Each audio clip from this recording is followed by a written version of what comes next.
both shoveled this snow, and it's no joke. It's heavy.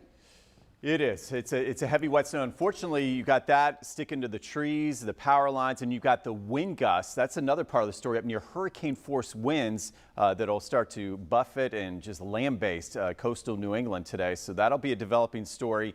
Traveling, yeah, we're talking thousands of flight delays, so we'll check on that. We're streaming through 9 a.m., but if you're heading out of Jacksonville or have friends and family coming back to town, it's going to be tough to get here or get there. Just keep that in mind. In fact, we take a look at our wind chills on the first coast. Yeah, it's all related. So we got the blizzard, and on its backside, it's bringing in some cold air. We got polar high pressure, high fire risk, feeling like 34 right now in Duval, officially here in Jacksonville. Mid-30s to the beaches, but the problem is, yeah, it's only 5 o'clock. We're likely going to fall into the 20s to near 30s, so just keep that in mind heading to work and school this morning.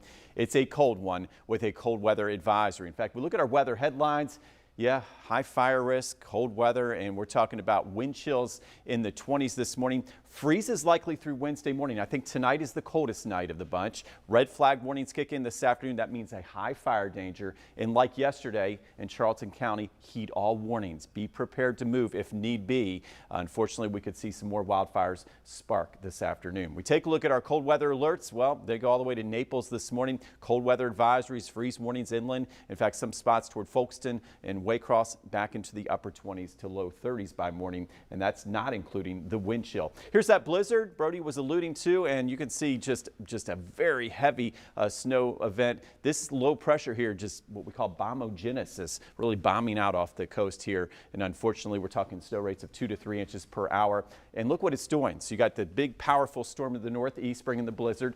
Big polar high pressure to the west, and look who's in between. We're right in the middle of that trouble, aren't we? That's the steep pressure gradient bringing in all that wind, and thus the high fire danger today. In fact, the snow forecast, before all is said and done, I could see parts of New England with over 3 feet of snow. Pretty amazing. Maybe some drifts over 7 to 8 feet. It's going to take some time to get back to normal. Here today, watching that fire risk with that northwest wind and the wind chills throughout the day. They'll hold into the 40s, but notice the high temperature despite full sunshine, only in the low 50s. Fire risk will be highest once again this afternoon as we dry out and that relative humidity drops into the 20s to near 30% out toward the coast. If we look at today's highs now, we should be at 70. We're only going to be near 50 with that gusty west to northwest wind, and that will again really dry things out.